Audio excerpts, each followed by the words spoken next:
Mesdames, Messieurs, bonjour et merci de nous rejoindre sur CCTV Français pour cette nouvelle édition du journal.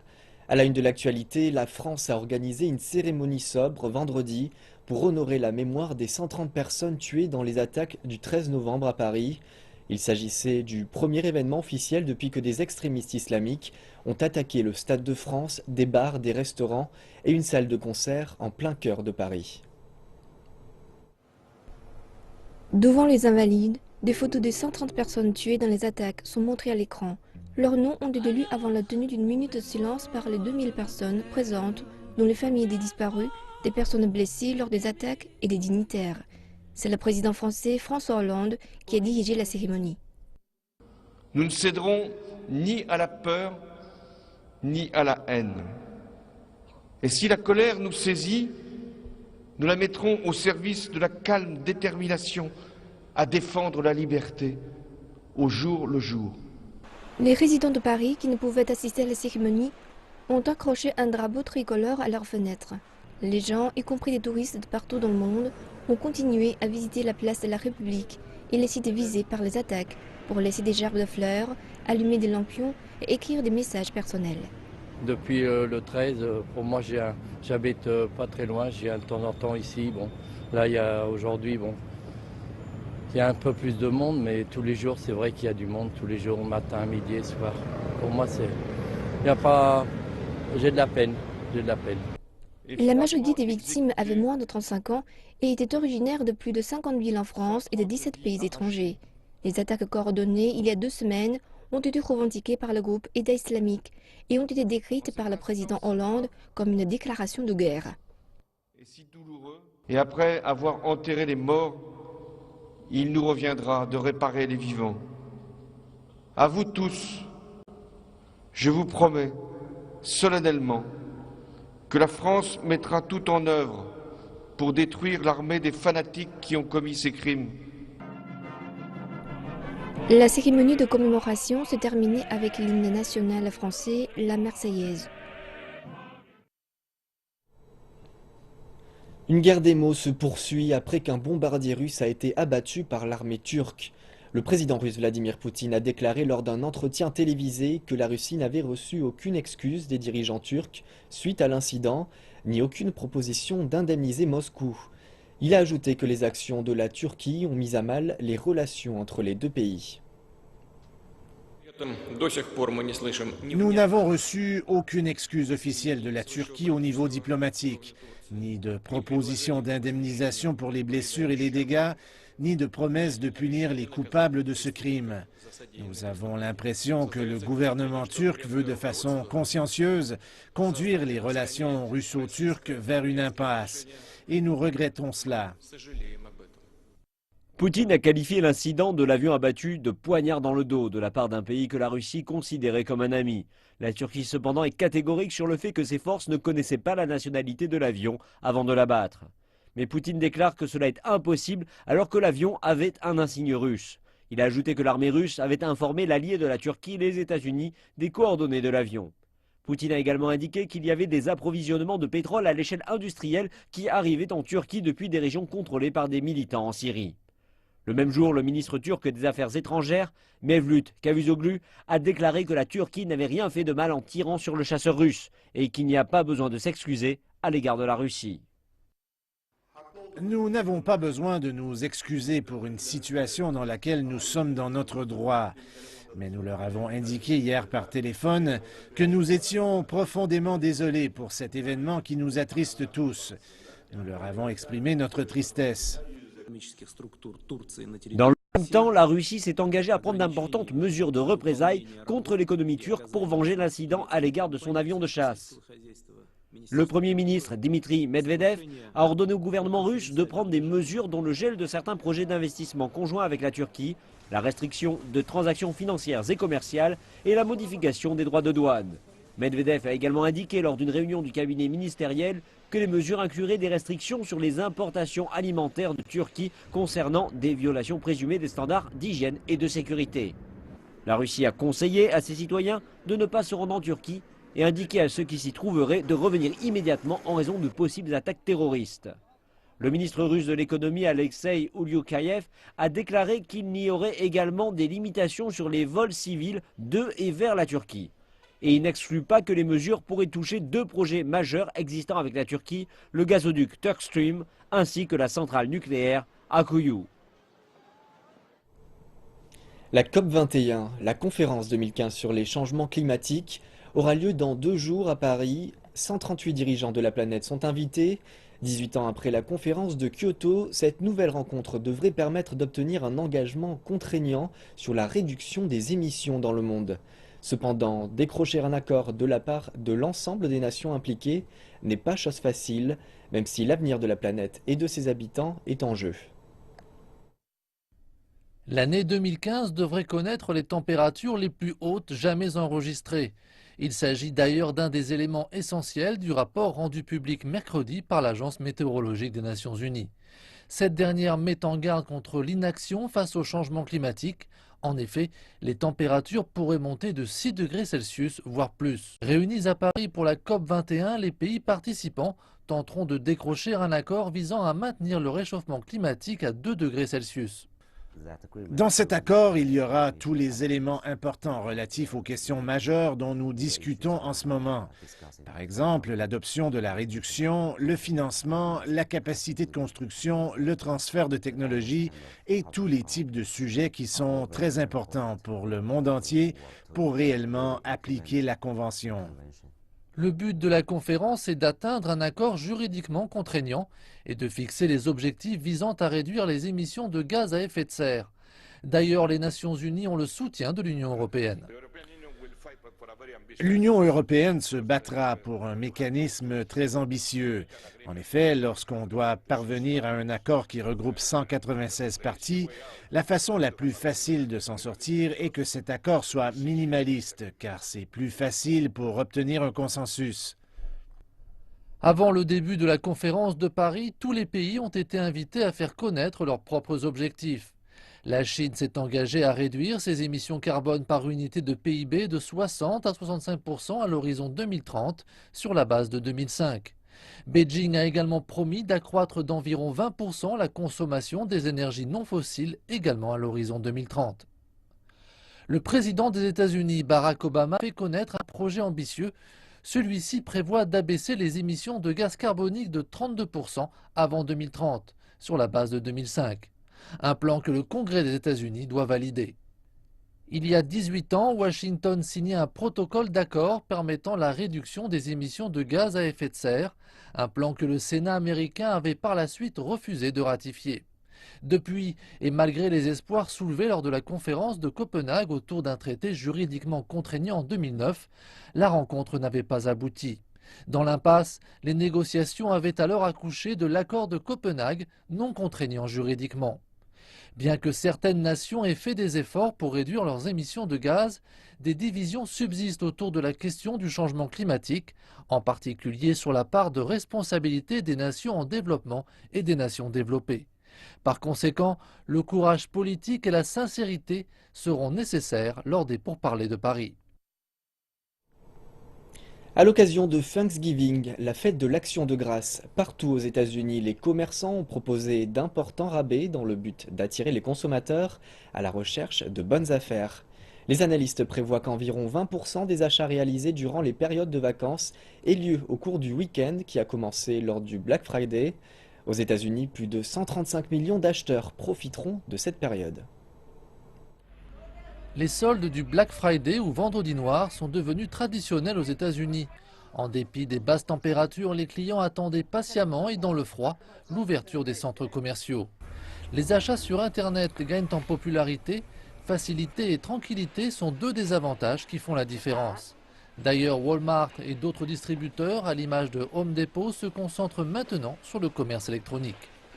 Les transactions conclues en ligne devraient cette année dépasser le milliard de dollars, soit 22% de plus que l'an dernier. Cependant, nombreux sont ceux qui restent persuadés que les meilleures affaires se font dans les magasins physiques. Au cours de la saison de l'Action de grâce, la dépense moyenne par consommateur sera supérieure à 805 dollars. La Fédération nationale américaine des détaillants s'attend à un volume de vente supérieur à 630 milliards de dollars, ou 4% de plus en glissement annuel.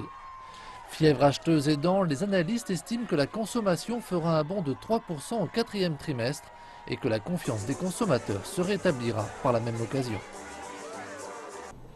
La réforme de l'offre est un nouveau concept des dirigeants chinois. L'innovation et la réforme seraient la clé de cette nouvelle politique destinée à relancer la croissance économique. Explication dans ce reportage. Il ne fait aucun doute que le modèle économique chinois connaît un rééquilibrage en faveur de la consommation. Le problème est que les usines chinoises ne sont pas toujours en mesure de satisfaire les consommateurs. Certains Chinois vont en effet à l'étranger pour acheter autocuiseurs et sièges de toilette. Le gouvernement veut faire monter en gamme la production industrielle et a pour cela créé une nouvelle expression, la réforme de l'offre. Ceci inclut la hausse de la productivité du travail, du capital et de l'utilisation des sols, la montée en gamme de la technologie et du capital humain, et la promotion de l'entrepreneuriat et des structures d'innovation telles que les universités. Le gouvernement entend également réduire les impôts et les contrôles administratifs, supprimer les industries dépassées et créer des produits compétitifs.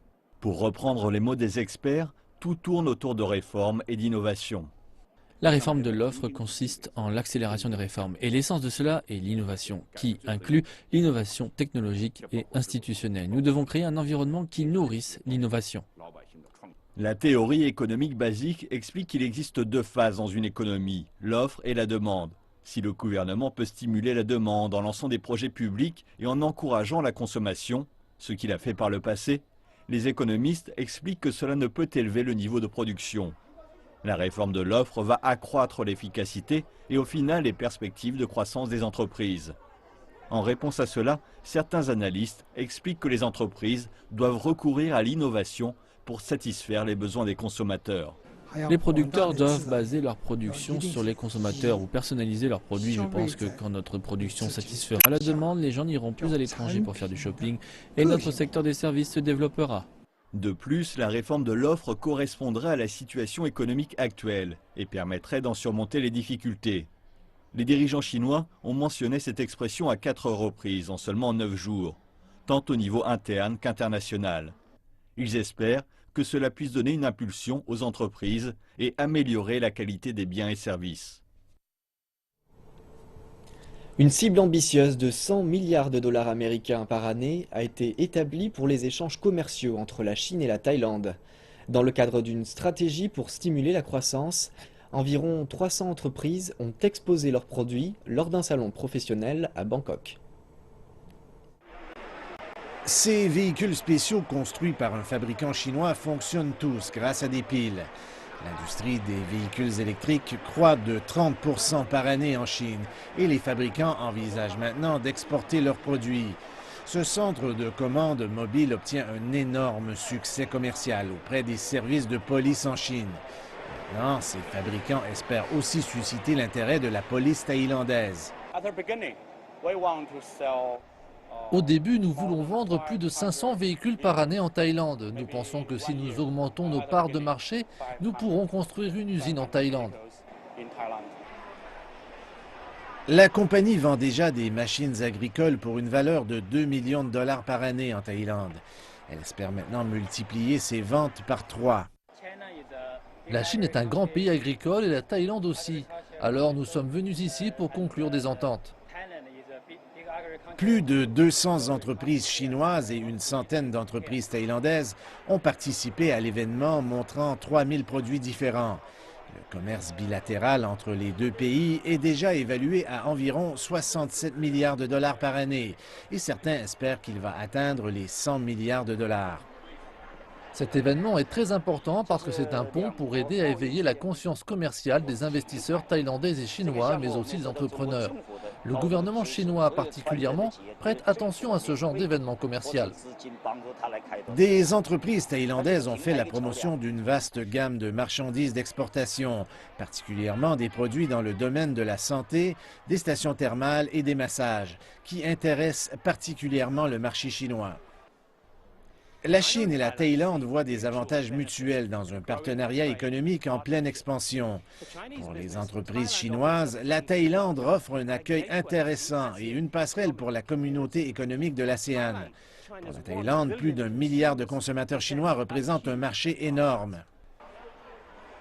La communauté économique de l'ASEAN va lancer formellement à la fin de 2015 les célébrations qui vont souligner le 40e anniversaire des relations diplomatiques et commerciales entre la Chine et la Thaïlande. Deux satellites Beidou ont passé des tests en orbite, ce qui permet à la Chine de se rapprocher de son objectif d'offrir ses services à l'ensemble de la planète grâce à une technologie typiquement chinoise. Plus de détails en images. Beidou est l'alternative chinoise au système américain GPS. 3 satellites mis en orbite plus tôt cette année ont pu se relier dans l'espace. Cela signifie que le système de navigation chinois est maintenant prêt à offrir une couverture mondiale.